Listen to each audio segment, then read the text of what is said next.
न हम किसी को बचाएंगे न किसी को फंसाएंगे। हम लोग क्या मतलब, ये तो पुलिस का काम करता है। ना हम किसी को फंसाते हैं, ना हम किसी को बचाते हैं। नीतीश जी का ये हार्ड स्टैंड जमीन पर दिख रहा है। लालू राबड़ी के राज में बिहार अपराध उद्योग के रूप में कुख्यात हो चुका था। राज्य में कानून का राज हो, यह आम बिहारी के लिए एक सपने की तरह था। भय मुक्त बिहार एक चुनौती बन गई थी। लेकिन माननीय नीतीश कुमार जी के मुख्यमंत्री बनते ही राज्य में कानून का राज स्थापित हुआ। यही एक वजह है कि देश दुनिया से लोग भय मुक्त होकर बिहार आने लगे और एक सकारात्मक वातावरण बना। सुशासन की सरकार आते ही अपराधियों में खौफ पैदा होने लगा। अपराधी सरेंडर करने लगे। कुछ तो बिहार से भाग गए और कुछ भूमिगत हो गए। लाखों अपराधी जेल पहुंचाए गए।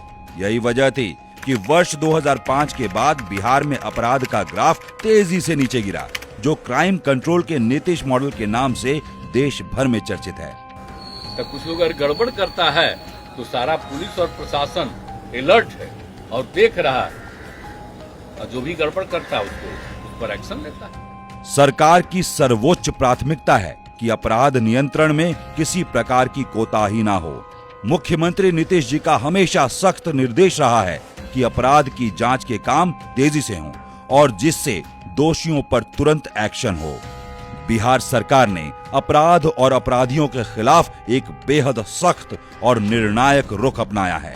राज्य में अब तक करीब 2000 कुख्यात अपराधियों को चिन्हित किया जा चुका है, जिनकी अवैध कमाई और अपराध से अर्जित संपत्ति को जब्त करने की कार्रवाई तेजी से की जा रही है। ऐसा करने वाला बिहार पहला राज्य है। अब अपराधियों की काली कमाई पर निर्णायक प्रहार हो रहा है। लूट व उगाही से बनाए गए घर मकान जब्त होंगे। अब अपराधी केवल जेल नहीं जाएंगे, बल्कि उनकी गैर कानूनी शान शौकत भी खत्म की जाएगी। यह कदम अपराधियों के मनोबल को तोड़ने और समाज में कानून का डर बनाए रखने की दिशा में मील का पत्थर साबित होगा। नीतीश जी क्राइम और करप्शन से कभी समझौता नहीं करते हैं। तरह तरह का की प्रवृत्ति मनोवृत्ति लोगों की होती है और आपराधिक घटनाएं घटती हैं।